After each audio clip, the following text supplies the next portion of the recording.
Hello everybody and welcome back to Mutti Plays Pokemon Crystal version! Today we are going to finish off Mount Mortar and then explore a few other extra things within the region of Johto before we head on and get back on track to do the plot.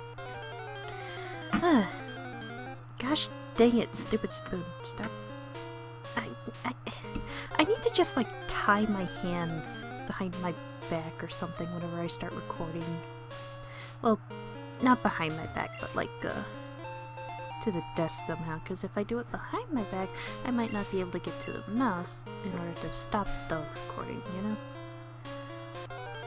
Though if I move in with somebody, it might be a good idea to have them tie my hands behind my back.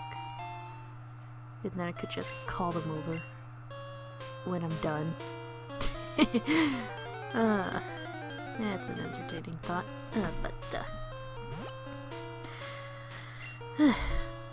so,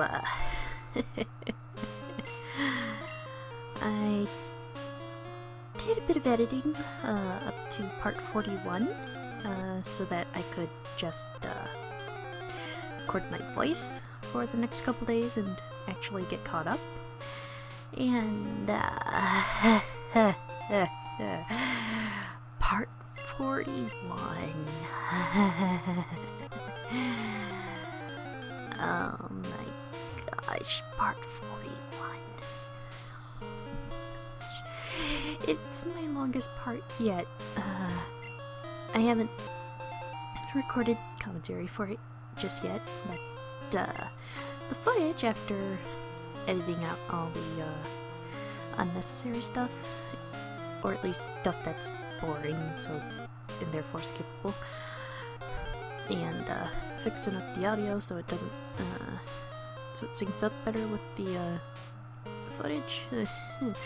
It's clocking in at about 43 minutes, which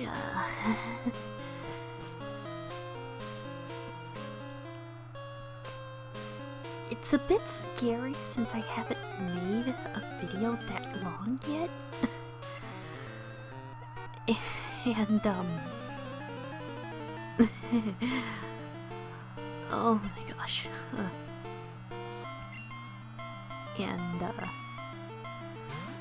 Though I am also partially excited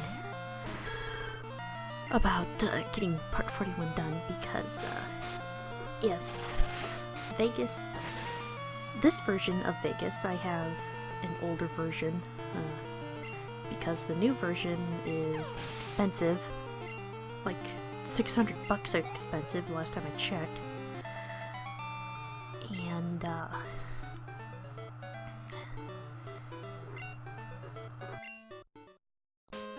so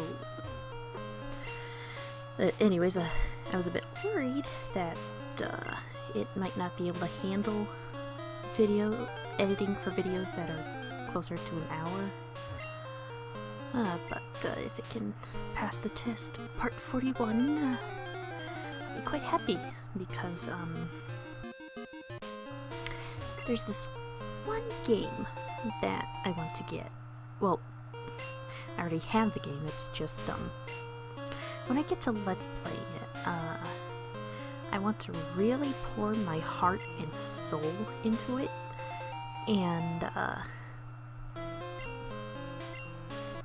part of what I'm thinking is separating parts, at least plot relevant parts, by dungeon or by island, and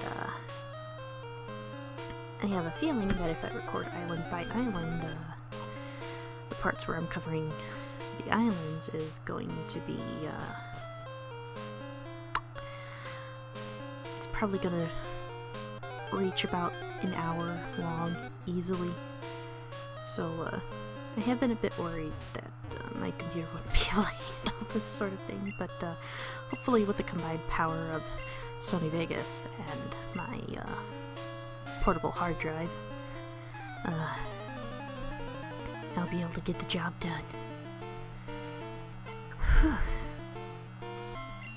And here is the reason why we want to dive into Mount Mortar, or at least the most exciting thing. This guy, who goes by the name of the Karate King, he has a Hitmonlee, and I'm sure he has another fighting type Pokemon, I just don't know. Was it a Hitmonchan? I think it was a Hitmonchan.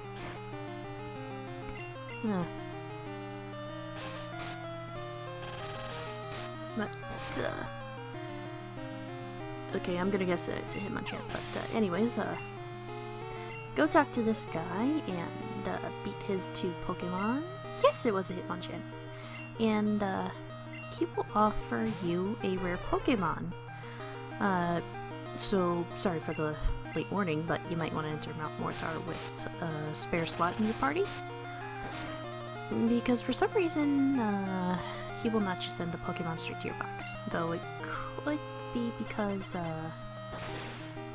this was Gen 2, where they still had the system where you had to physically go to the PC and change boxes yourself every time you hit the 30 Pokemon limit,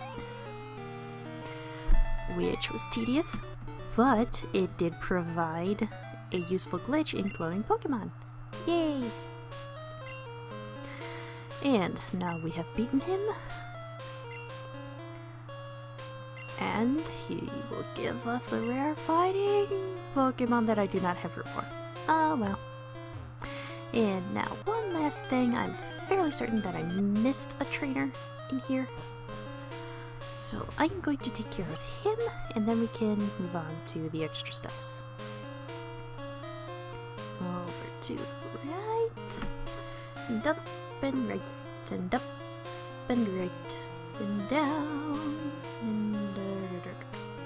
and down this ledge, because I didn't go down that way before, and check over here. It leads over to a thing that I may have been to before. Huh. Yeah, go down there, and stupid wild battle. And go over stupid wild battle. And over to down here. And hop one more time. And there is the trainer that I missed. Yay! Something neat about the 2 trainers that are in the middle part of Mount Mortar. Not the one trainer with the Needle King and the Needle Queen. In the part that you could get to right away. But they're searching for each other because apparently they decided to explore the cave and they got lost. Now in Gen 2, the layout's a bit more linear, I'll say. So it's a bit more difficult to get lost, but in the remakes, from what I can recall, the path is a lot more circular and there's parts that you can't reach right away, which can annoy you a bit until you get the rock climb TM, which oh my gosh, remind me when I get to that point in the game. I need to rant about that. And now that we have an escape rope, going to go to the Ruins of Elf. But before we go there, we are going to stop by this guy because he has a TM. Roar! People run in when I roar, but you came looking. That pleases me. Now take this! Okay. Roar! It's roar! Even Pokemon run from a good roar. I totally botched the intonation on that. Escape. Yes, we've been here before, but I did not have an escape rope at that time. So, go into my inventory and use an escape rope. And it teleports us outside of that room. Go back in. And the room shakes, revealing a new path. Yay! And going through the hood, we have a berry. And a poison cure berry. And an energy powder, which is bitter medicine. So if you don't want to make your Pokemon mad at you, don't use it on them. But the Pokemon won't disobey you if you use the bitter medicine on it. It'll just not like you as much, which will only affect its trust stat. Our words shall remain here for the ages. It'll just mean that if you're trying to up its mood to evolve it, you're probably going to have a bit difficult time. And now back to the milk tank north of Olivine City. And fast forward so that we can get through feeding it berries quicker. Now, I believe you have to feed it 8 to 10 berries in order to get it to feel better. Or 10 orange berries if you're playing the remakes. I forget if I mentioned, but in the remakes, those two buildings are connected on the inside, so you don't have to step outside in order to talk to the farmer. But they're not, so we have to step outside to talk to the farmer.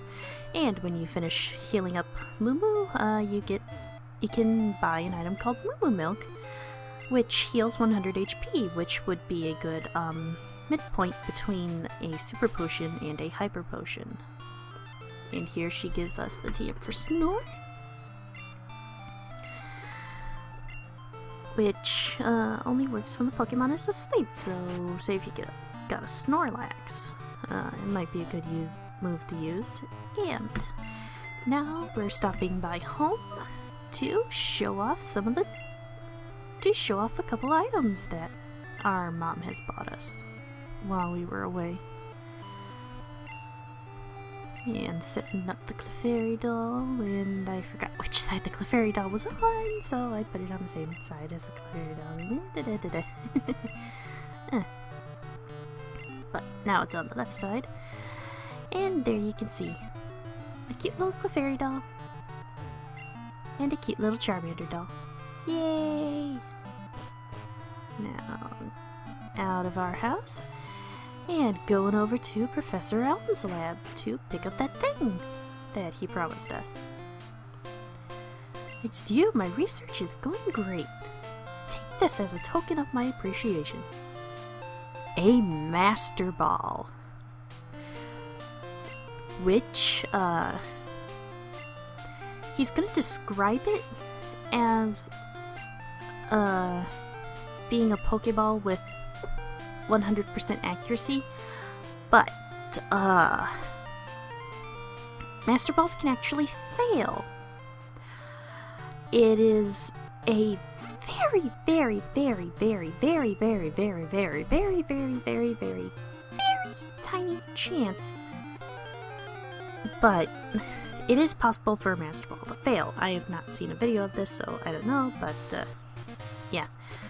So, it is good for, catching... Whoa, did he just say... Did he just say we're in...